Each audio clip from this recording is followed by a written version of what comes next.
নদিয়ার শান্তিপুর হরিপুর অঞ্চলের গঙ্গা তীরবর্তী এলাকায় একাধিক জায়গায় বেআইনি দখল কিংবা সেখানে রীতিমতো বিভিন্ন প্রণামী বাক্স তৈরি করা হয়েছে, যেখান থেকে সাধারণ মানুষের কাছ থেকে নেওয়া হচ্ছে টাকা। এবং এটি কার প্রণামী বাক্স কিংবা কে এই করেছে তা কিন্তু কারোর জানা নেই।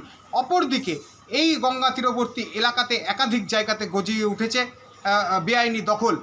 2025 সালে এই হরিপুর অঞ্চলের প্রধান বীরেন মাহাতো বিএলআরওর কাছে একটি লিখিত অভিযোগ দায়ের করেছিলেন এই দখল রোখার জন্য। কিন্তু 25 থেকে 26 সময় বদলেছে, সরকার বদলেছে, এখনও পর্যন্ত বেআইনি দখল উচ্ছেদের ক্ষেত্রে কোনো রকম প্রতিক্রিয়া বা কোনো রকম পদক্ষেপ নেয়নি বিএলআরও। কিন্তু এদিন শান্তিপুরের বিধায়ক, বিজেপি বিধায়ক, তিনি কিন্তু নিজে এই জায়গা পরিদর্শন করেন। তিনি জানান কোনো রকমভাবেই এই বেআইনি দখল বরদাস্ত করা হবে না এবং মন্দির মসজিদ থাকলে সেখানে প্রণামী বাক্স থাকতে পারে। এখানে কোনো মন্দির নেই, কোনো কিছু নেই, তাহলে এই প্রণামী বাক্স কে করলো, কারা এই টাকা তুলছে, সে বিষয়েও কিন্তু তদন্ত করা হবে। দেখলাম বিএলআরও নিশ্চয়ই খারাপ কাজ করেছে। গঙ্গাবক্ষে এইসব কোনো কিছু করা যায় না।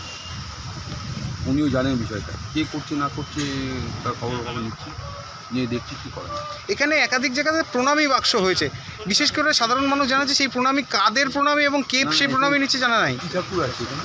কোনো ঠাকুর থাকবে, কোনো কিছু উৎসব থাকবে, মন্দির থাকবে, সেটা কোনো কিছু আছে?